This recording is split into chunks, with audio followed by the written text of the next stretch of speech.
السلام علیکم ورحمۃ اللہ وبرکاتہ۔ الحمدللہ وحدہ والصلاۃ والسلام علی من لا نبی بعد۔ معزز سامعین، گزشتہ جمعہ میں نے عرض کیا تھا کہ انسان کی جب تخلیق ہو رہی ہوتی ہے، اس کے اعضاء بن رہے ہوتے ہیں شکم مادر میں، انہی لمحات میں اللہ اعضاء کی تخلیق کے ساتھ ساتھ کچھ جذبے بھی انسانوں کے اندر چھپا دیتے ہیں۔ سورہ مومنون میں آیت نمبر 12 میں اللہ نے جب انسانی تخلیق کی بات کی، میں حیران ہوا کہ توحید اللہ کو کتنی پسند ہے کہ 7 دفعہ کہا انسان کی تخلیق کے بیان میں کہ میں نے بنایا ہے، میں نے بنایا ہے، میں نے بنایا ہے، میں نے بنایا، جمع متکلم کا صیغہ۔ وَلَقَدْ خَلَقْنَا الْإِنسَانَ مِنْ صُلَالَةٍ مِّن طِينٍ ثُمَّ جَعَلْنَاهُ نُطْفَةً فِي قَرَارٍ مَّكِينٍ ثم خلقنا النطفة علقة فخلقنا المضغة عظاما فكسونا العظام لحما ثم انشأناه خلقا آخر فتبارك الله احسن الخالقين۔ اگر آپ کو موقع ملے تو سورہ مومنون کی آیت نمبر 12، 13، 14 پڑھیے گا۔ اس میں تخلیق انسان کے مدارج بتاتے ہوئے ہم نے انسان کو مٹی سے، پانی سے، نطفہ، گوشت، لوتھڑا انسان بنایا۔ یہ 7 جگہ پہ کیوں کہا ہم نے یہ کیا، ہم نے یہ کیا، ہم نے یہ کیا، تاکہ کل کلاں کو یہ نہ کہے کہ انسان کی تخلیق میں فلاں کا بھی ہاتھ ہے۔ وَلَقَدْ خَلَقْنَا، ہم نے پیدا کیا، الانسان انسان کو، من صُلَالَةٍ مِّن طِين زمین سے، ثم جعلنا پھر ہم نے بنایا، نطفہ پانی کے قطرے کو، فی قرار مکین ماں کے رحم میں، ثم خلقنا پھر ہم نے النطفة علقہ نطفے کو ایک گوشت کا شکل دی، لوتھڑے کی، جمع خون کی، علقہ، فخلقنا العلقۃ مضغۃ فخلقنا المضغۃ عظاما فکسونا العظام لحما ثم انشأناه خلقا آخر۔ میڈیکلی اعتبار سے انسان کے پانی کے قطرے سے لے کر پیدا ہونے تک جو 7 مدارج آتے ہیں، ان 7 کی جگہ اللہ نے کہا یہ ہم نے کیا، یہ ہم نے کیا، یہ ہم نے کیا، تاکہ کل کلاں کوئی آدمی انسان کی تخلیق میں کسی اور کو شریک نہ کر بیٹھے۔ میں جب ایک ترجمہ پڑھ رہا تھا تو اس میں ترجمے میں 7 دفعہ لفظ ہم نے، ہم نے، ہم نے، ایک دفعہ طبیعت پہ بوجھ ہونے لگا کہ ایک تخلیق ہم نے یہ کیا، پھر ہم نے لوتھڑا، ہم نے مضغہ، ہم نے عظامہ، ہم نے ہڈیاں، ہم نے گوشت، ہم نے انسان۔ تو ایک تکلیف طبیعت پہ بوجھ ہوتا ہے کہ بار بار ہم نے، اللہ یہ کہہ دیتا کہ ہم نے انسان کو بنایا تو کافی تھا۔ لیکن آگے مفسر نے لکھا کہ اللہ وحدانیت کے پھریرے لہرانے کے لیے کہتا ہے کہ ہم نے نطفے سے لے کر پیدا ہونے تک یہ سارے مراحل ہم نے کیے۔ دیوار کی ہر اینٹ پہ لکھا ہے میرا نام، تعمیر مگر آپ سے منسوب ہوئی ہے۔ جب یہ انسانی گوشت بن رہے ہوتے ہیں، گردے، دل، پھیپھڑے، بال، کھال، وجود، ہڈیاں، سارا کو بن رہا ہوتا ہے، اسی وقت قدرت انسانوں کے دلوں میں، دماغوں میں ایک جذبہ رکھتی ہے، کچھ جذبے، ان میں ایک جذبہ ہوتا ہے میں بڑا بنوں۔ جس طرح میں نے کہا تھا بھوک کا جذبہ، پیاس کا جذبہ، نیند کا جذبہ، شہرت کا جذبہ، شہوت کا جذبہ، یہ جذبے ہوتے ہیں جو انسانوں کے اندر لے کے، ان میں سب سے بڑا جذبہ ہوتا ہے کہ میں بڑا بنوں، میری پہچان ہوں، لوگ مجھے جانیں۔ اس جذبے کی تسکین کے لیے پھر کئی راستے استعمال ہوتے ہیں۔ میرا خاندان بڑا ہے تو آدمی نام کے ساتھ خاندان لگاتے ہیں۔ میرا عہدہ بڑا ہے تو آدمی نام کے ساتھ major general, general, lieutenant, D C, A C یہ لگاتے ہیں۔ میرا گھر بڑا ہے، میرا علاقہ بڑا ہے، میرے علاقے کی پوسٹ نواب ہوں، خان ہوں، سردار ہوں، رئیس ہوں، میرا گھر بڑا ہے، میری گاڑی بڑی ہے، میرا یہ وہ جو بڑا بننے کے جذبے کے راستے ہیں، ان میں یہ آدمی تلاش کرتے۔ لیکن اس میں کہا تھا 2 خامی ہیں۔ ایک تو یہ ہے کہ یہ ہر ایک کی دسترس میں نہیں ہے کہ موچی بٹ کیسے بنے، بٹ راجپوت کیسے بنے، یہ ممکن نہیں ہے۔ دوسرا یہ ہے کہ یہ سارے راستے جو بڑا بننے کے ہیں موت کے ساتھ ختم ہو جاتے ہیں۔ قبر کے کتبے پہ کوئی ذات پات، کوئی نام، کوئی عہدہ، کوئی گریڈ نہیں ہوتے، یا کم از کم قبر کے کتبے پہ اگر کوئی کم نصیب یہ چیزیں لکھوا بھی دے تو قبر سے نیچے جاتے ہوئے 2 فٹ کے جہان پہ ان چیزوں کا گزر ہی کوئی نہیں ہوتا۔ اور ویسے بھی آپ نے دیکھا ہو کہ جب آدمی کا بیمار ہوتا ہے تو لوگ پوچھتے ہیں کیا حال ہے میاں صاحب کا، وہ ٹائٹل، کیا حال ہے پروفیسر صاحب کا، وہ ٹائٹل، کیا حال ہے وہ خان صاحب کا، وہ ٹائٹل، کیا حال ہے سیٹھ صاحب کا۔ یہ جو بڑا بننے کے ٹائٹل ہوتے ہیں وہ ساتھ ہوتے ہیں جب بیمار ہوتے ہیں۔ لیکن جب آخری فون آتا ہے کہ فوت ہو گئے تو وہ جو ٹائٹل چند لمحے پہلے، لمحات کی بات ہے، پہلے ذکر ہو رہا تھا، اب کہتے ہیں لاش کب لا رہے ہیں، میت کب لا رہے ہیں، ڈیڈ باڈی کب لا رہے ہیں، میت کب پہنچے گی۔ اب وہ سارے ٹائٹل کہاں گئے؟ چند لمحے یہ کیوں نہیں کہتے نواب صاحب کو کب لا رہے ہیں، جنرل صاحب کو کب لا رہے ہیں، صدر صاحب کو کب لا رہے ہیں، پروفیسر صاحب کو کب لا رہے ہیں، راؤ صاحب کو کب وہ جو ٹائٹل تھے اب وہ کہاں گئے؟ آنے واحد میں ایسے گر جاتے ہیں، جھڑ جاتے ہیں کہ مت پوچھو۔ پھر ہم کہتے ہیں لاش کب آ رہی ہے، تو وہ کہاں گئے؟ اللہ بتلاتا ہے کہ وہ سارے عہدے موت کی تیز بارش نے اتار دی۔ جس طرح چراغ کا کوئی طاقت نہیں تیز آندھیوں کے ساتھ، یہ آدمی کے چراغ ہوتے ہیں جو ہم جلاتے رہتے ہیں، میں یہ، اور موت کی تیز آندھیوں کے سامنے چراغ کی کیا وقت؟ چراغ شب کو جیسے آندھیاں اچھی نہیں لگتی، ہوا کے دوش پہ رکھے ہوئے چراغ ہیں ہم، جو بجھ گئے تو ہوا سے شکایتیں کیسی۔ تو جب وہ موت کی آندھی ان چراغوں کو بجھا دیتی ہے تو پھر ٹائٹل بدل جاتے ہیں، لاش کب آ رہی ہے، میت پہنچ گئی ہے، ابھی ڈیڈ باڈی اتار رہے ہیں۔ یہ فکریں ہم روزمرہ سنتے ہیں، کہتے ہیں، اور انہی فکروں کی زد میں ہم آئیں گے۔ تو دوسرا علم یہ ہے کہ بڑا بننے کے جو پیمانے، جو راستے، جو ہیلے وسیلے ہمارے عقل عیار نے تراش رکھے ہیں، اس کو موت کی آندھیاں بجھا دیتی ہیں۔ پھر قبرستان جانے کے بعد کسی کو فرصت نہیں ہوتی۔ آپ دیکھتے ہیں کبھی کبھی ایسا ہوتا ہے، کوئی دوست فوت ہوا، ہم اس کی تدفین کے لیے گئے، قبر میں گئے تو 7-10 گز کے فاصلے پہ چچا پڑے ہیں، 15ویں قبر دادا کی پڑی ہے، پتہ ہی کوئی نہیں ہوتا۔ تو وہ جو بڑا بننے کے پیمانے تھے وہ کس طرح اتنے چھوٹے ہو گئے کہ خوردبین سے نظر نہیں آتے۔ اب بڑا آدمی کیسے بنے؟ اس کا جواب میں نے دیا تھا کہ اسلام نے بڑا بننے کے اس فطری جذبے کا جو قابل عمل حل دیا ہے وہ یہ ہے کہ اللہ کو ساتھ لو، پھر تم کبھی چھوٹے ہو نہیں سکو گے۔ صحابہ بڑے کیوں ہیں؟ صحابہ کے نام پہ مرنا میں سعادت بلکہ شہادت کیوں سمجھتا ہوں؟ صحابہ کے نام پہ میری آنکھوں میں خون آ جاتا ہے، کوئی صحابہ کے خلاف بات کرے میں سارے رشتے توڑ دیتا ہوں، سارے تعلق توڑ دیتا ہوں، سالوں کی رفاقت کو پاؤں کے نیچے پامال کر دیتا ہوں۔ یہ وجہ کیا بنے؟ باپ کے حوالے سے میں اتنا ایگریسو نہیں ہوتا، چچا کے حوالے سے اتنا جذباتی نہیں ہوتا، باپ کے حوالے سے اتنا نہیں ہوتا۔ صحابہ کے حوالے سے کیوں؟ اس لیے کہ انہوں نے اللہ کو ساتھ لیا، ان کی بڑائی کم نہیں ہوئی۔ بیٹا میرا نام دادے کے نام پہ کیوں نہیں رکھتا کہ میرے دادے کا نام سلطان محمود ہے، میں نے اپنے بیٹے کا نام تمیم رکھا۔ اب میرے دادے کا حق زیادہ ہے کیونکہ اس نے مجھے رقبہ ٹرانسفر کیا، گھر ٹرانسفر کیا، مجھے باپ ٹرانسفر کیا، میرے اور اس کے درمیان 50 سال کا فاصلہ کھڑا ہے۔ تمیم داری رضی اللہ عنہ کہاں کہ 1500 سال پہلے کے صحابی ہیں، میرا ان سے کوئی نسبی نہیں رشتہ کہ میرے دادا پردادا لکڑدادا کوئی نہیں، لیکن میں نے اپنے بیٹے کا نام ان کے نام پہ کیوں رکھا؟ یہ ایک جواب ہے کہ لوگ بڑوں کے نام پہ اپنے نام رکھتے ہیں، چھوٹوں کے نام پہ کوئی نہیں رکھتا۔ اوکاشا، عازب، برا، ابو بکر، طلحہ، حیدر، حسنین، آپ نے دیکھیں گے اکثر نام صحابہ کے نام پہ، محلوں کے نام۔ اچھا مسجد آپ نے بنائی، زمین آپ نے خریدی 2 لاکھ کی، 50 لاکھ کی، کنسٹرکشن کے لیے 1 کروڑ لگایا، نام رکھ دیا مسجد ابو بکر، یہ کیوں؟ جس نے زمین دی، جس نے پیسے دی، ان کے نام پہ کیوں نہیں؟ اس لیے کہ چھوٹوں کے نام پہ کوئی نہیں رکھتا۔ یہ ایور گرین ہے، ایور لاسٹ ہیں، ان پہ رات آتی نہیں، صحابہ کے تذکروں پہ خزاں آتی نہیں ہے، پت جھڑ آتی نہیں، رات کا موسم آتا نہیں، ہمیشہ اجالا ہی اجالا۔ اس کی وجہ صرف ایک کہ انہوں نے بڑا بننے کے لیے وہ بیساکھیاں استعمال نہیں کی جو ہم کم نصیب لے رہے ہیں۔ میری ذات بڑی ہے، میرا گاڑی بڑی ہے، میرا مکان بڑا ہے، میری فیکٹری بڑی ہے، میرا گریڈ بڑا ہے، میرا عہدہ بڑا ہے، میرا بینک بیلنس بڑا ہے۔ ان چیزوں کو انہوں نے تمناؤں میں الجھایا گیا ہوں۔ انہوں نے کہا اللہ بڑا ہے اور جو اللہ کے ساتھ مل گیا وہ بڑا ہے۔ اب اللہ کیسے ساتھ ہو؟ تو دنیا کا سب سے آسان کام ہے اللہ کو ساتھ لینا۔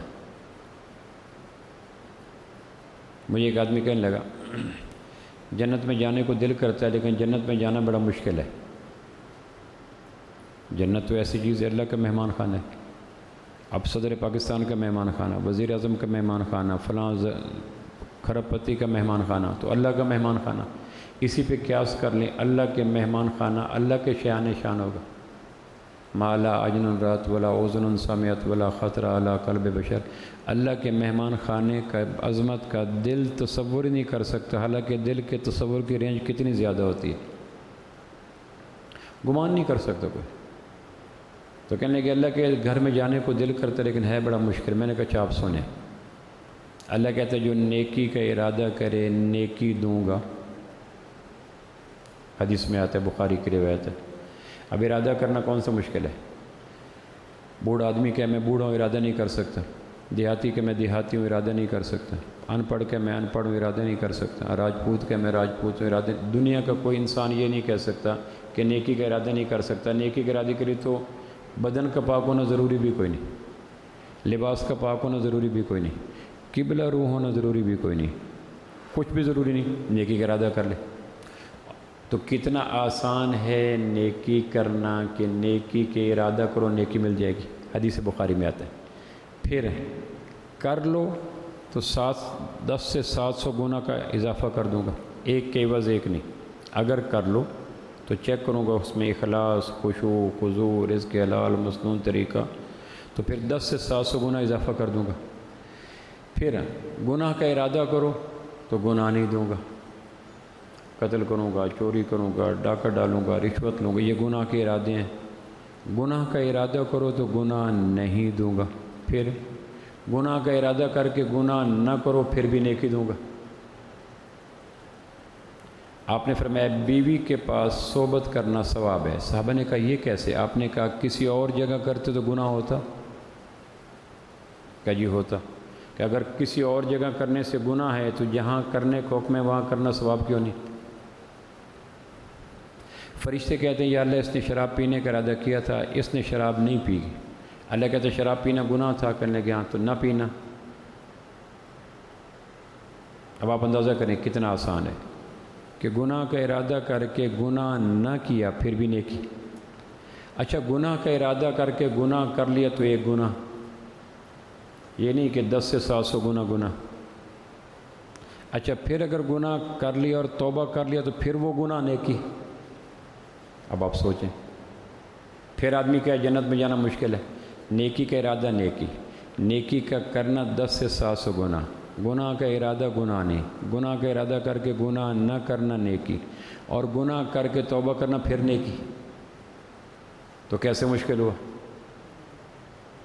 ماں ناراض ہو جائے، بیوی ناراض ہو جائے، چھوٹا بچہ ناراض ہو جائے، اس کو بھی یہ 2-4 منٹ لگتے ہیں۔ اللہ کو راضی کرنا دنیا کا سب سے آسان کام ہے۔ موسیٰ علیہ السلام نے دعا استسقاء کی، بارش کی دعا قبول نہ ہوئی۔ اللہ نے کہا تیری مجلس میں ایک آدمی ہے جو میرا نافرمان ہے، اس کی وجہ سے میں نے دعا قبول نہیں کرنی، چاہے تم مانگو۔ تو موسیٰ علیہ السلام کہنے کہ بتا یا اللہ کہ میں اس کو نکال دوں، کہ بھئی آپ نکلو، آپ کی وجہ سے دعا قبول نہیں ہو رہی۔ تو موسیٰ علیہ السلام نے اعلان کیا بھئی کوئی ایک آدمی ایسا ہے جس کا کوئی گناہ ہے اور اللہ نے اس کی وجہ سے بارش روکی ہوئی ہے، حالانکہ سارے دھوپ میں کھڑے ہیں اور کلیم اللہ بھی دعا مانگ رہے ہیں۔ تو اس آدمی کو پتہ چل گیا کہ وہ میں ہوں، اس نے چپکے سے خود کلامی میں لفظ بھی نہیں بولے، جملے بھی نہیں بولے، اندر اندر کہا یا اللہ معاف کر دے۔ بارش شروع ہو گئی، موسیٰ علیہ السلام نے دعا مانگی، کوئی نہیں، بندہ نکلا کوئی نہیں۔ تو لوگ موسیٰ علیہ السلام پہ پل پڑے کہ آپ نے کہا تھا ایک آدمی ہے جس کی وجہ سے بارش نہیں ہو رہی، اور نکلا تو ہے کوئی نہیں۔ تو موسیٰ علیہ السلام طور سینہ پہ کہ یا اللہ مجھے لوگ یہ کہتے ہیں آپ نے کہا تھا تو میں نے کہا تھا، اور نکلا تو ہے کوئی نہیں، اور آپ نے بارش بھی جل تھل کر دی۔ تو اللہ نے کہا کہ جس کی وجہ سے روکی تھی اسی کی وجہ سے کر دی۔ تو کہ یا اللہ وہ کیوں؟ کہ اس نے ساری کر لی، ہم نے معاف کر دیا، وہ دشمن تھا دوست بن کے ہم نے دوستی کر لی۔ اتنا آسان کام ہے کہ لفظوں کو ہلانا بھی ضروری نہیں ہے، لبوں کی جنبش بھی ضروری نہیں ہے۔ اگر اللہ کو راضی کرنا مشکل کام ہوتا تو دنیا میں لوگ مر جاتے ہیں، بیوی ناراض ہو جائے، بچے ناراض ہو جائے، دوست ناراض ہو جائے، رشتہ دار ناراض ہو جائے، آدمی جوتے گھس جاتے ہیں۔ اللہ کا جیسے مسئلہ کوئی نہیں، خود کلامی میں معذرت کر لو، دوستی ہو گئی۔ تو موسیٰ علیہ السلام نے کہا یا اللہ بتا دے وہ ہے کون؟ تو اللہ کا پہلے دشمن تھا تو میں نے نہیں بتایا، اب دوست ہو گئے تو اب کیوں بتاؤں؟ پردہ پوشی۔ تو دنیا میں سب سے آسان کام ہے اللہ کو ساتھ لینا۔ اللہ کے ساتھ لینے والے چھوٹے نہیں ہوتے، دنیا میں بڑے، نظم میں اور بڑے، قبر میں اور بڑے، پلسرات پہ اور بڑے، میزان میں اور بڑے۔ ہمیں ویسٹ نے اور یورپ نے الیکٹرانک میڈیا اور پرنٹ میڈیا کے زور پر اپنی مصنوعات کو بیچنے کے لیے کہا ہے ہماری چیزیں لو بڑے بن جاؤ گے، یہ موبائل لے کے دو بابا، یہ گاڑی لے کے دو بابا، یہاں گھر لے کے دو بابا، یہ لے کے دو۔ یہ وہ یورپ کے اس پراپیگنڈے کے ڈنگے ہوئے لوگ ہیں جن کو پتہ نہیں کہ بڑا کون ہے۔ اگلے سال نیا موبائل آ جائے گا، اگلے سال نئی گاڑی آ جائے گی، اگلے سال نئی چیز آ جائیں گی، پھر کیا کرو گے؟ یہ تو ایسا ہے جیسے سائے کسی چیز کے سائے کے تعاقب میں زندگی گزار دینا. پرندہ اڑ رہا ہے اور آدمی پرندے کے سائے کے پیچھے بھاگ رہا ہے، تو سائے کے پیچھے کب تک بھاگو گے؟ پرندہ اڑتا رہے گا، سائے آگے چلتا رہے گا. تو یورپ کے عطا کردہ بڑا بننے کے طریقوں میں آدمی عمر بھر زندگی رائے کر دیتا اور پھر بھی بڑا نہیں بنتا. اور اللہ کہتا ہے مجھے ساتھ لو. اب اللہ کو ساتھ کیسے لیں؟ اس کا میں نے ایک نسخہ بتایا تھا کہ 5 وقت کی نماز. اللہ کو لینے اس لیے ہر عبادت پہ کمپرومائز ہے. خائف جس کو جان کا خوف ہو حج نہ کرے، اجازت ہے. جس کے اعضاء کٹے ہوئے ہیں جہاد میں نہ جائے، اجازت ہے. جس کو ریگستانوں کا سفر درپیش ہے روزہ نہ رکھے، اجازت ہے. جو خود ہینڈ ٹو ماؤتھ ہے بلکہ ہینڈ ٹو ہینڈ ہے، گزارا نہیں ہوتا، زکوٰۃ نہ دے، اجازت ہے. اور جس کو کافر کہے کہ میں قتل کر دوں گا، کلمہ کفر کہو، کلمہ کفر کہہ دو، اجازت ہے. گن پوائنٹ پہ کہتے ہیں کہ اگر تم نے کہا کہ اللہ نہیں ہے تو میں تمہیں مار دوں گا، وہ کہ اللہ نہیں ہے. یعنی اضطرار کی اجازت میں کلمہ کفر کہنے والا بھی کافر نہیں ہوتا. جس طرح کسی کو گن پوائنٹ پہ طلاق دلاؤ، کسی آدمی کو اغوا کر لیا، اس کی گردن پہ چھری رکھ دی، خنجر رکھ دیا، کہ تم طلاق پہ سائن کرو ورنہ ہم تمہیں ذبح کر دیں. اگر وہ سائن کر دیتا ہے تو وہ طلاق نہیں ہوتی، کیونکہ طلاق اس کی رغبت سے ہوئی نہیں. اس لیے فقہا لکھتے ہیں ایک آدمی کہتا ہے انشاءاللہ میں طلاق دیتا ہوں تو طلاق نہیں ہوگی. اللہ کہتا ہے میں کب چاہتا ہوں طلاق دو. تم نے بیچ میں انشاءاللہ لایا نا. انشاءاللہ کا معنی اللہ اگر چاہے تو میں طلاق دیتا ہوں. اللہ کہتا ہے میں تو نہیں چاہتا، اس لیے اس فکرے کے بعد طلاق نہیں ہوگی. اور میں انشاءاللہ نکاح کرتا ہوں تو نکاح ہو جائے گا، کہ اللہ کہتا ہے نکاح کرو. تم بیچ میں اللہ کو لایا، اور اللہ کی ویلنگ بھی یہی ہے کہ انکحوا الایام نکاح کرو. ایک آدمی سے اس کی رضا رغبت کے بغیر اس کے جبراً اپنا فیصلہ نافذ کر کے طلاق لکھوا لی گئی تو طلاق ہوگی نہیں. اس طرح ایک آدمی کے گلے پہ آپ نے بندوق رکھ دی، کہو لا الہ الا اللہ محمد رسول اللہ، جھوٹا کلمہ ہے. اس نے کہہ دیا جھوٹا کلمہ تو کافر نہیں ہوا، اجازت اس کی بھی ہے. لیکن نماز پہ کمپرومائز کوئی نہیں. 80 سال تک جنوبی افریقہ کے اوپر ڈچ قوم نے حکومت کی. ملائی کے لوگوں کو اغوا کر کے وہاں افریقہ میں لے گئے، کیپ ٹاؤن میں. 80 سال تک ان کو نماز نہ پڑھنے دی گئی، مسجدیں نہ بننے دی گئی. انہوں نے فقہا سے پوچھا کہ اب کیا کریں؟ انہوں نے کہا نماز فرض ہے. پھر جب دن کو مشقت کر کے رات کو اپنے علاقوں میں آتے تو رات کو جب ان کے پہرے دار سو جاتے تو پہاڑوں کی غاروں میں جا کر یا پہاڑوں کی وادیوں میں جا کر چھپ کے نماز پڑھتے. نماز قضا کرنے کی اجازت نہیں تھی اس عالم میں بھی. 80 سال کے بعد جب انگلینڈ نے حملہ کیا جنوبی افریقہ پر، کیپ ٹاؤن پر، تو ڈچ قوم نے کہا ان مسلمانوں کو اگر ہمارا ساتھ دو. اس نے کہا انگریز ہوں یا ڈچ ہوں ہمارے لیے برابر ہیں، لیکن ایک شرط پر ہم تمہارا ساتھ دیتے ہیں کہ ہمیں کھلم کھلا مسجد بنا کے جماعت کی نماز پڑھنے کی اجازت دی جائے. انہوں نے 80 سالہ خدمات کا صلہ مسجد مانگی. ہمیں تو اللہ کا شکر ہے میسر ہے جگہ جگہ پہ. جو قرطبہ میں 1600 مساجد تھی، اسپین کا دارالحکومت تھا. پھر جب 800 سال کے بعد مسلمانوں سے چھن گیا تو 1990 میں مفتی تقی عثمانی وہاں گیا تو کہنے لگے 1600 مساجد کے شہر میں نے ہوٹل کی تیسری یا چوتھی منزل پہ کھڑے ہو کے دیکھا تو ایک مینار نہیں تھا. 1600 مساجد ڈیمالش کر دی گئی. جامع مسجد قرطبہ جہاں امام قرطبی درس دیتے تھے وہاں گیا تو پہچان نہ سکا، کوئی بتانے والا نہیں تھا جامع مسجد قرطبہ کہاں ہے. کہنے کہ اسپین کے لوگوں سے میں نے انگریزی میں بات کی تو انہوں نے کہا ہمیں نفرت ہے انگریزی سے، ہماری ایک زبان ہے اسپینش، ہم سے اسپینش میں بات کرو. پورا اسپین عربی تھا، کسی کو عربی نہیں آتی تھی. زبان بدل دی، لباس بدل دیا. یہ جو اتاتورک جب بنے ہو سلطنت عثمانیہ کے بعد، اس نے 3-4 جو تبدیلیاں کی. پہلے تبدیلی یہ کی کہ پگڑی کی جگہ ہیٹ لایا. اس پہ ہزاروں لوگ شہید ہوئے. لوگ کہتے تھے پگڑی اور ہیٹ میں کیا فرق ہے؟ اس نے کہا بہت بڑا فرق ہے. جب پگڑی اتر جائے گی، ہیٹ آ جائے گا تو ہماری مینٹیلٹی بدل جائے گی. دوسرا اس نے کہا اذان پہ پابندی. تیسرا اس نے کہا مساجد پہ پابندی. اور چوتھا اس نے کہا عربی زبان پہ پابندی. اور پانچواں اس نے کہا عدالتوں کے اندر اسلامی نظام کی بجائے اسلامی قوانین کی بجائے اٹلی، جرمنی اور سوئٹزرلینڈ کے قوانین لاگو کیے جائیں، نئی نسلیں برباد ہوگی۔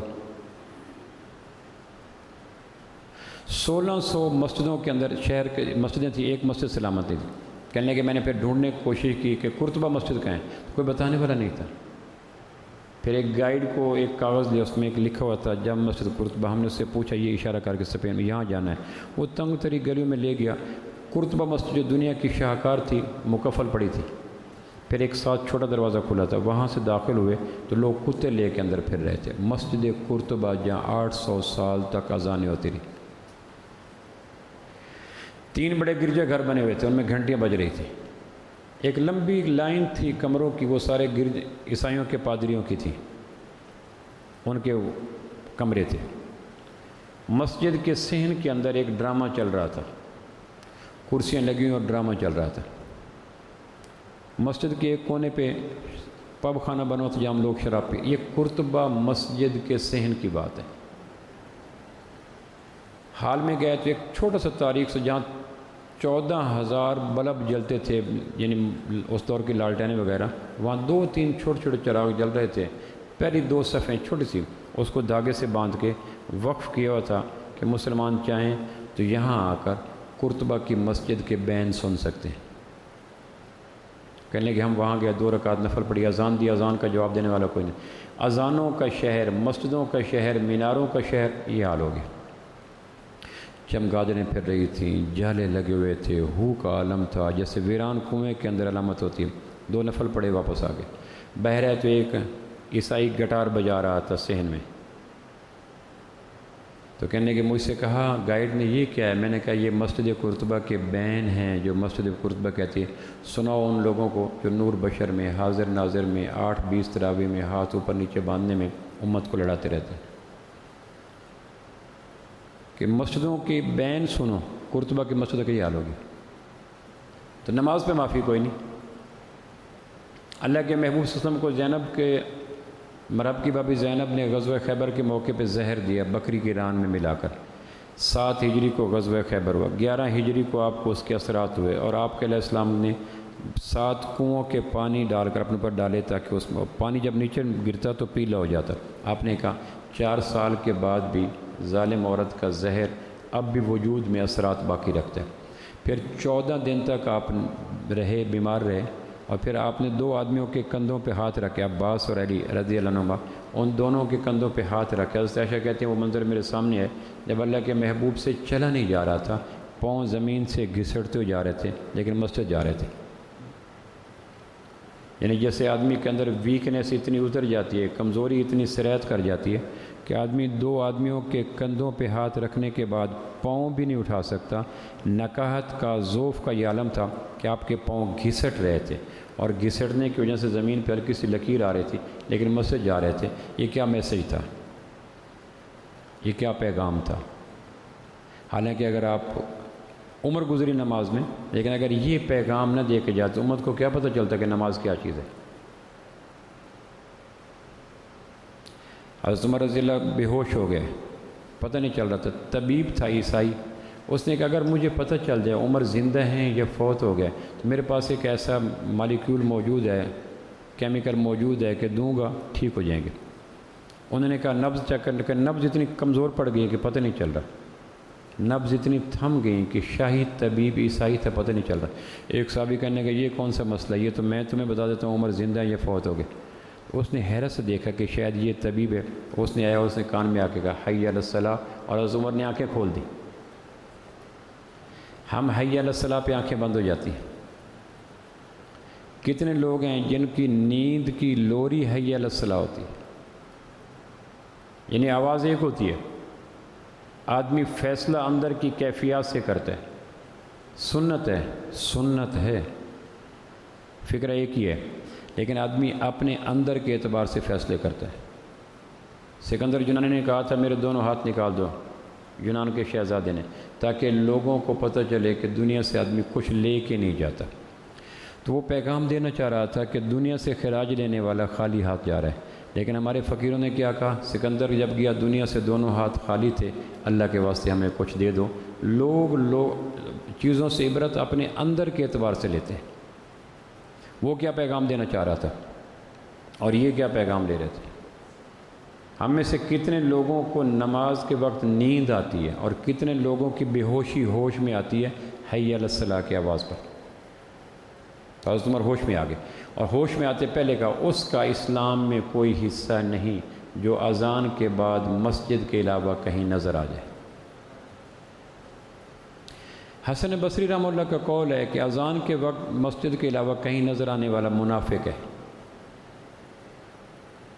جیسے شام کو سارے پنچھی درختوں پہ آ جاتے ہیں، مغرب کے بعد کوئی پرندہ نہیں اڑتا، دھند ہو، کلوڈی موسم ہو، سموک کی سیزن ہو، پرندوں کو پتہ چل جاتا ہے کہ مغرب ہونے والی ہے، اور ڈاروں کی ڈاریں اپنے ان درختوں کی طرف ہجرت کرتی ہیں۔ شام کے بعد پرندے سارے آ جاتے ہیں۔ اس طرح مسلمان اذان کے بعد سمٹ کے مسجد میں آ جاتا ہے، اور اذان کے وقت کسی اور جگہ بیٹھنے والا اور مطمئن بیٹھنے والا کم از کم حسن بصری کہتے ہیں منافق ہے۔ کہ اس کو کیسے قرار آ گیا کہ اذان کے بعد میں کہیں اور ہوں۔ ایک پرندہ الو ہے جو رات کو جاگتا ہے، ورنہ ہر پرندہ سر شام فطرت کے آغوش میں شاخوں پہ آ کے ذکر کر کے سو جاتا ہے۔ الو کو یورپ میں بڑا مقام ہے، ایک سیاسی جماعت کا نشان بھی الو ہے یورپ میں۔ ہمارے ہاں الو، میں کئی دفعہ سنایا کرتا ہوں کہ میں لیٹ گاؤں سے واپس آیا، بچے میرے ساتھ تھے، تو میرے گھر کے سامنے الیکٹرک پول لگا، بجلی کا کھمبا جا رہا ہے، تو نیچے تھڑے پہ بیٹھ کر کچھ بچے موبائل کھیل رہے تھے۔ رات 11-12 بج چکے تھے، 1 بج چکا تھا۔ اوپر وہ بجلی کے پول کی تاروں پہ موٹے سر والا الو بیٹھا تھا۔ الو کا سر موٹا ہوتا ہے، جسم چھوٹا ہوتا ہے، آپ نے کبھی دیکھا ہو تو۔ اتنے میں ایک بچے کا باپ تلاش کرتا کرتا آیا، تو اس کا الو بیٹھ کے کھیل رہا تھا موبائل، تو اس نے کہا الو کے پٹھے گھر چلو، تو الو وہ اڑ گیا، یہ نہیں اٹھا۔ میں نے کہا اس کو شرمندگی ہوگی کہ کس کے ساتھ مجھے نسبت دے رہا ہے۔ اس نے احتجاجاً وہ تار چھوڑ دی، میں نے خود دیکھا، اڑ گیا۔ اس کو کہا ہوگا کہ مجھے کس کا باپ قرار دے رہے ہو، اتنا تو میں گیا گزرا نہیں ہوں، الو کے پٹھے گھر آ جاؤ۔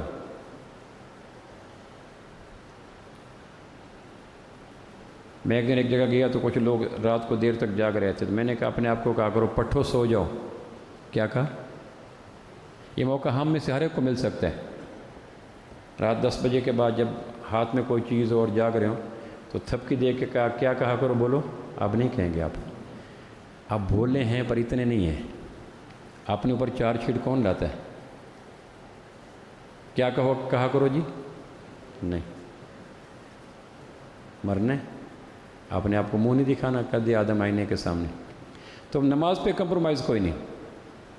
امام ذہبی نے بلا وجہ رات کو جاگنا کبائر میں لکھا ہے، کبیرہ گناہوں میں، جن پہ باقاعدہ توبہ کے بغیر معافی نہیں ہوتی، ان میں رات کو بلا وجہ جاگنا۔ اس کی وجہ کیا ہے کہ اگلی فجر کی نماز متاثر ہوتی ہے۔ یہ کبائر میں کیوں ڈالا کہ یہ ایک کبیرہ گناہ کا باعث بنتا ہے کہ رات کو جس نے 2 بجے 1 بجے سونا ہے، 4 گھنٹے کے بعد وہ چاہے بھی تو جسم میں تھکن دور نہیں ہوگی۔ ایک چیز ہے نماز، اس پہ کمپرومائز کوئی نہیں۔ تختہ دار پہ چڑھنے والے نے اگر اذان سن لی، اب کافر کے ہاں قبضے میں ہے اور اس کو پھانسی پہ لگا رہا ہے، اور پھانسی کے اوقات میں اذان کہیں سے آ گئی تو اس پہ نماز فرض ہے۔ اب اس سے زیادہ کریٹیکل سچویشن تو کوئی نہیں۔ قرآن مجید میں آتا ہے جہاد کے اندر نماز فرض ہے۔ اس لیے ابراہیم علیہ السلام نے جو دعا مانگی وہ رب اجعلنی مقیم الصلاۃ ومن ذریتی، والدین کا سب سے بڑا فریضہ ہے اولاد کو اقامت صلاۃ پہ لانا۔ ایک مرید اپنے شیخ کے پاس گیا، اس نے کہا جی بچے آپ کے نماز پڑھتے ہیں؟ کہ جی میں کہتا تو ہوں لیکن مانتے نہیں۔ انہوں نے کہا کس طرح کہتے ہو؟ کہ جی میں کہتا ہوں نماز پڑھو نماز پڑھو نماز پڑھو، جس طرح ہمارے ہاں گونگلوں سے مٹی اتارنی ہوتی۔ تو شیخ نے کہا، شیخ جانتا تھا، روحانی طبیب تھا، اس نے کہا آپ کبھی ڈاکٹر کے پاس گئے چیک اپ کرانے کے لیے؟ ڈاکٹر نے کہا یہ ٹیسٹ کراؤ۔ ٹیسٹ کرایا تو انہوں نے کہا آپ کو تو یہ مرض شدید ہے، آئندہ کے لیے اگر آپ نے نمک کا ذرہ بھی چکھ لیا موت کے قریب ہو جاؤ گے۔ آپ نے نمک نہیں چکھنا۔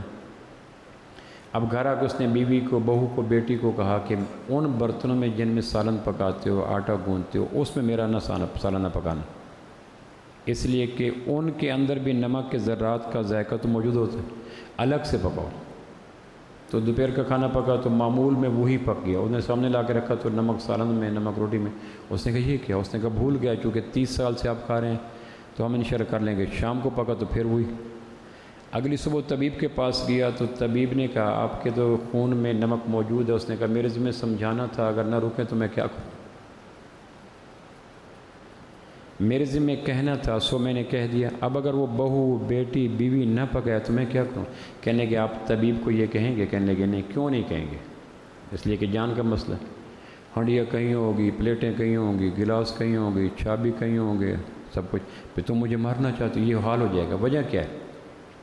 کہنے کہ جس طرح اہل خانہ کو تنبیہ کرتے ہو نمک کے لیے، اس طرح کا رویہ کبھی بچوں کو دیا نماز کے نہ پڑھنے پر؟ رب اجعلنی مقیم الصلاۃ ومن ذریتی، اللہ مجھے اور میری اولاد کو نمازی بنا۔ کسی عبادت کے بارے میں یہ تشبیہ نہیں ہے کہ جس طرح بغیر سر کے انسان۔ ہم دنیا میں دیکھتے ہیں ایک آدمی کا ناک کٹ گیا، آنکھ اندھی ہو گیا، کان کٹ گیا، زبان کٹ گئی، سر زخمی ہو گیا، یہ تو ایسے انسان ملتے ہیں، لیکن کٹا ہوا سر والا انسان، نبی رحمت صلی اللہ علیہ وسلم نے نماز کو تشبیہ دی جس طرح ایک کٹا ہوا سر والا انسان نظر نہیں آتا، اور اگر سر کٹ جائے تو سروائیول اور حیات ناممکن ہے۔ بالکل اسلام میں نماز کا وہی مقام ہے جو جسم میں سر کا ہے۔ اللہ سے تعلق جوڑنے کا سب سے بہترین ذریعہ نماز ہے، اور اللہ سے تعلق توڑنے کا سب سے بہترین ذریعہ نماز ہے، جوڑنا اور توڑنا دونوں۔ حدیث میں آتے ہیں، غالباً ترمذی کی روایت ہے، آدمی نماز پڑھتا ہے، نماز پڑھنے کے بعد نماز کہتے ہیں حی حافظک اللہ کما حفظتنی، نماز کہتی ہے۔ جب آدمی 2 رکعت کا سلام پھیرتا ہے یا 4 رکعت کا پھیرتا ہے، حفظک اللہ کما حفظتنی، اللہ تیری حفاظت کرے جس طرح تو نے میری حفاظت کی۔ تو یہ نماز اس کو بنا گی۔ اور ایک آدمی نماز کے بعد نماز کہتے زیک اللہ کما زیتنی، اللہ تجھے برباد کرے جس طرح تو نے میرا برباد کیا۔ تو اب اس کا کاروبار برباد، اس کی صحت برباد، اس کا سکون برباد، اس کے اہل خانہ برباد۔ اس کی نماز کی بد دعاؤں کو شیخ حرم بھی نہیں ٹال سکتا، کہ جو کہ نماز کو جو اللہ کے ساتھ مقام ہے وہ کمال کا اللہ کے ساتھ تعلق جوڑنے میں سب سے کلیدی عہدہ نماز کا ہے۔ نماز کو عربی میں کیا کہتے ہیں؟ صلاۃ۔ صلاۃ کے ایک معنی ہے آگ کی حرارت سے کسی چیز کے ٹیڑھے پن کو سیدھا کرنا۔ آپ سرگودا کے علاقے میں جائیں، بانس وہاں کاشت کرتے ہیں، شوق سے بانس کی فصل ہوتی ہے۔ جب بانس کاٹ کے لاتے ہیں تو بانس اوپر سے جا کے ٹیڑھے ہو جاتے ہیں۔ اس کو سیدھا کیسے کرتے ہیں؟ تو بھٹیاں بنائی ہیں، میں نے خود دیکھا، بھٹیاں بنائی ہیں، وہاں آگ ڈالتے ہیں، بانس کو جھٹکا دیتے ہیں، سیدھا ہو جاتا ہے۔ لوہا ہمارے یہاں سیدھا ہو رہا ہوتا ہے۔ تو جس طرح چیزیں سیدھی اور ٹیڑھی ہوتی ہیں ان کو سیدھا کرنے کے لیے آگ میں رکھا جاتا ہے۔ انسان ٹیڑھے ہوتے ہیں، اپنی ماں بہن کو دیکھنا، دوسرے کی ماں بہن کو دیکھنا، قرآن سننا، گانا سننا، نیکی کرنا، غیبت، یہ ٹیڑھے پن کی نشانی ہے۔ دونوں طرف منہ مار لینا، شب کو میں پی، صبح کو توبہ کر لی، رند کے رند رہے، ہاتھ سے جنت نہ گئی۔ جو آدمی اس طرح کی کیفیات میں چلتا ہے اس کو ٹیڑھا انسان کہتے ہیں۔ اس ٹیڑھے انسان کے سیدھا کرنے کے آسمانی نسخے کا نام صلاۃ ہے، اور اگر صلاۃ سیدھی ہے تو یہ سیدھا ہو جائے گا، صلاۃ ٹیڑھی ہے تو یہ ٹیڑھا ہو جائے گا۔ فاروق اعظم رضی اللہ کسی کو گورنر بناتے تو اس کی نمازیں دیکھتے تھے۔ جب کسی کو کلیدی عہدہ دیتے، گورنر، عامل، کوئی کلیدی عہدہ، تو فاروق اعظم کے نزدیک پیرامیٹر چھپ چھپ کے اس کو نہ محسوس ہوتا، اس کی سنتیں دیکھتے، نفل دیکھتے، چاشت دیکھتے، اشراق دیکھتے، اوابین دیکھتے، اس کا قیام، رکوع، سجدہ، تشہد دیکھتے، اس کا انابت اللہ دیکھتے، دھیان دیکھتے، ارکان دیکھتے، تعدیل اعضاء دیکھتے۔ جب دیکھتے کہ نماز ٹھیک ہے تو اس کو لگا دیتے گورنر کہ نماز ٹھیک ہے تو یہ ٹھیک رہے گا۔ اور جب نماز بگڑتی ہے تو آدمی کو دنیا کی کوئی چیز سیدھا نہیں کر سکتی۔ میں اکثر ایک مثال یہ کرتا ہوں، ایک طبیب کے پاس ایک مریض گیا، اس نے طبیب نے چیک کیا، نبض چیک کرنے کے بعد کہا ہاں بابا کیا مسئلہ؟ اس نے کہا بیٹا مجھے نیند نہیں آتی۔ اس نے کہا ویکنس آپ کو بڑی ہے۔ اس نے کہا کھٹے ڈکار آتے ہیں، کہ ویکنس بڑی ہے۔ اس نے کہا کوئی چیز یاد نہیں رہتی، کہ ویکنس بڑی ہے۔ اس کا چلتا ہوں سر چکراتا ہے۔ اس نے کہا بابا بیٹا بابا ویکنس بڑی ہے آپ کو۔ اس نے کہا ہاتھ کانپتے ہیں۔ اس نے کہا ویکنس بڑی۔ اس نے 10-12 مرضے بتائے۔ اس نے کہا ویکنس۔ تو مریض نے نامزد گالی دی ڈاکٹر کو، اس نے کہا بابا یہ بھی ویکنیس ہے، وہ جو تو نے مرضوں کو سننے کے بعد ایک نامزد گالی دی ہے یہ بھی ویکنیس ہے۔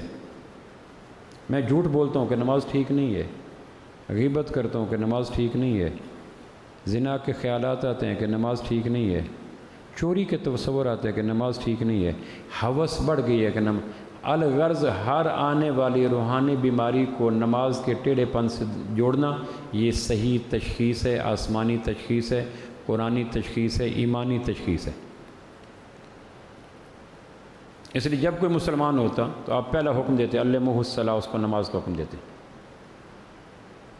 ایک قبیلہ ہے، اس نے کہا جی ہم مسلمان ہوں تو کیا کریں گے؟ آپ نے کہا زکوٰۃ دو گے؟ انہوں نے کہا جی مشکل ہے، پیسہ اکٹھا کرتے ہیں، اٹھا کے یکمشت کسی کو دے دیں۔ آپ نے کہا نہ دینا۔ اس نے کہا اور کیا کرنا؟ کہ جہاد کا اپنے جوانوں کو پال پوس کے کٹنے کے لیے میدان جہاد میں چھوڑ دینا مشکل ہے، کہ آپ نے کہا نہ جانا۔ اور کیا ہے کہ حج کا ہمارے اور بیت اللہ کے درمیان دشمن قبائل پڑتے ہیں، وہ قتل کر دیں گے، آپ نے کہا نہ جانا۔ اس نے کہا اور کا روزہ، کہ ہم روزانہ کمانے والے لوگ ہیں، روزہ رکھیں گے تو ہم کمائی کیا کریں گے؟ آپ نے کہا نہ رکھنا۔ اس نے کہا اور آپ نے کہا نماز، اس نے کہا نہیں پڑھیں گے۔ اب پھر اس اسلام کی ضرورت نہیں جس میں نماز نہیں ہے۔ فار دا ٹائم بینگ ہر چیز پہ جزوی طور پر نبوت کمپرومائز کرنے کو تیار ہے، لیکن نماز پہ تیار نہیں۔ اس وقت پاکستان میں 97% لوگ نمازی نہیں ہیں۔ 97% لوگ، کم و بیش ایک محدود سی رپورٹ ہے۔ اور جو ہیں ان کا کیا حال ہے؟ وہ میں اور آپ اپنے دیکھ سکتے ہیں کہ شب کو میں پی، صبح کو توبہ کر لی۔ ہماری نماز ہماری آدھی انچ کی آنکھ پہ کنٹرول نہیں کرتی، ہماری نماز ہماری چھٹانک کی زبان پہ کنٹرول نہیں کرتی، ہماری نماز آدھے پاؤ کے دماغ کے بھیجے پہ کنٹرول نہیں کرتی، ہماری نماز گیو اینڈ ٹیک پہ کنٹرول نہیں کرتی۔ ہم جانتے ہیں سال ہر سال سے ایک چور دروازہ جو ہم نے کھولا ہوا ہے، کمانے کا، لینے کا، دینے کا، ہماری نمازیں ہمارے رویوں پہ، انا پہ، جذبوں پہ ذرا بھی اثر نہیں کرتی، کیونکہ ہماری نماز بجھی عشق کی آگ اندھیر ہے، مسلمان ہی راکھ کا ڈھیر ہے۔ راکھ کے بیچ میں 100 سال تک بانس پڑا رہے تو اس نے کیا سیدھا ہونے؟ راکھ کے بیچ میں ٹیڑھا لوہا پڑا رہے تو راکھ تو خود راکھ ہے۔ دہکتے انگاروں کے بیچ میں کوئی چیز جائے تو ٹھیک ہو جائے گی۔ مسجد نبوی میں کوئی قید ہوتا تو اس کا قید خانہ مسجد نبوی تھی، اور آپ اس کو قید کر کے کسی قیدی کو آتا ہے مسجد نبوی کے پلر سے باندھتے اور صحابہ سے کہتے ہیں نماز پڑھو۔ یہ گویا کوئلے کو انگارہ بنانے کا نبوی طریقہ تھا۔ کافر سے بڑا کوئلہ کوئی نہیں، اور مومن سے بڑا انگارہ کوئی نہیں۔ ایک مومن کو کوئلے کو، ایک انگارے کو 10 کوئلوں کے بیچ میں رکھ دیں، 5-7 منٹ کے بعد 10 کوئلے انگاروں کی طرح دہکنے لگیں گے۔ تو صحابہ سے کہتے ہیں نماز پڑھو، تو صحابہ نماز پڑھتے، کوئلہ دہکتا اور ان کا کفر ٹھیک ہو جاتا۔ کوئی کافر ایسا نہیں ہے جس نے صحابہ کی نماز کے دہکتے ہوئے کوئلے کے مقابلے میں، انگارے کے مقابلے میں اپنے کوئلے کو کوئلے پن پہ قائم رکھ سکو۔ ثمامہ بن اسال واحد مشرک ہے جس نے 3 دن تک صحابہ کے انگارے کو ہضم کر گیا۔ آپ آتے، آپ کہتے ثمامہ کیا حال ہے؟ اس نے کہا چھوڑ دو مہربانی، نہیں چھوڑو گے تو پڑھو۔ آپ مسکرا کے اس کو طرف چلے جاتے، صحابہ سے کہتے نماز ٹھیک کرو۔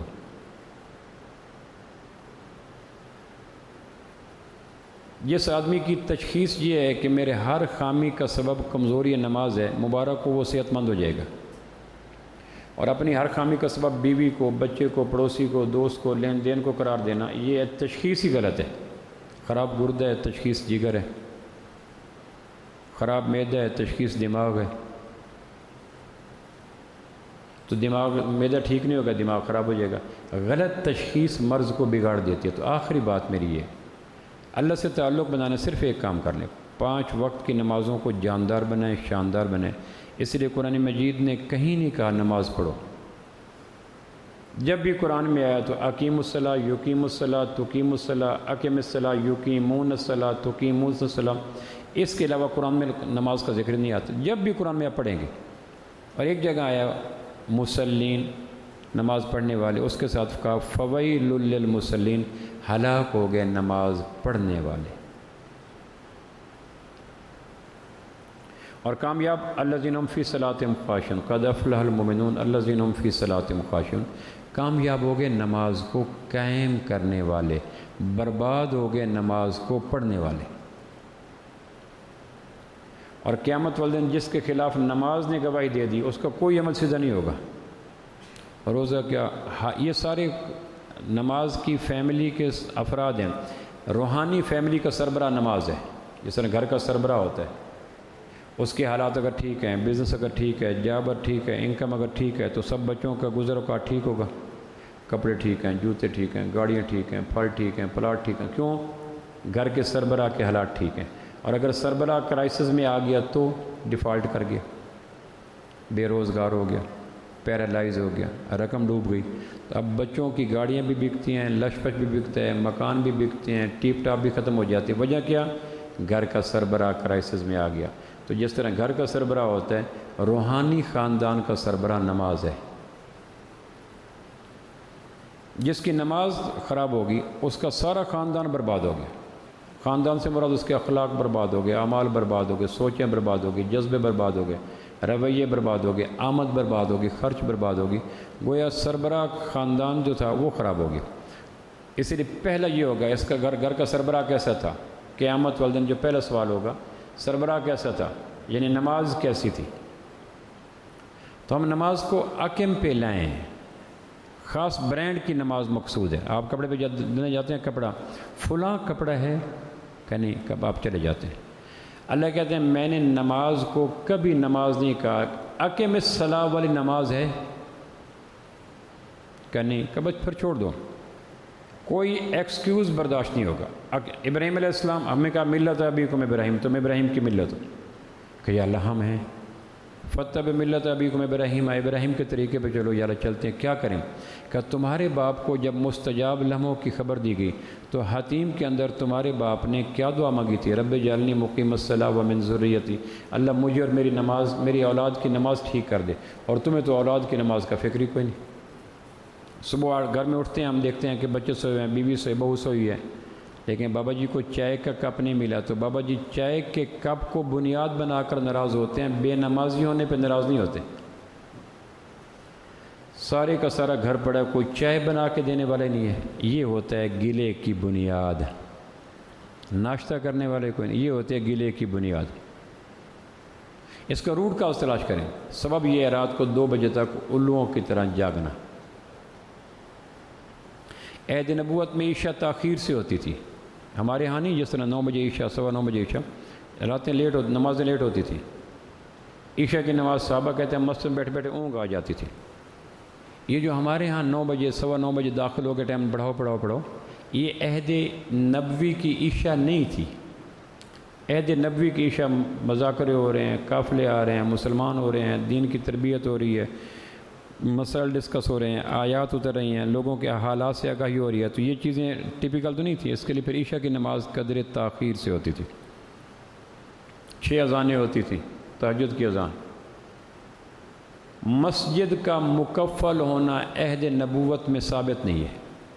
جس طرح ہمارے یہاں پیٹرول پمپ مکفل نہیں ہوتے، کچھ بڑے پمپ ہوتے ہیں، آپ رات بھر جائیں پمپ چل رہے ہیں۔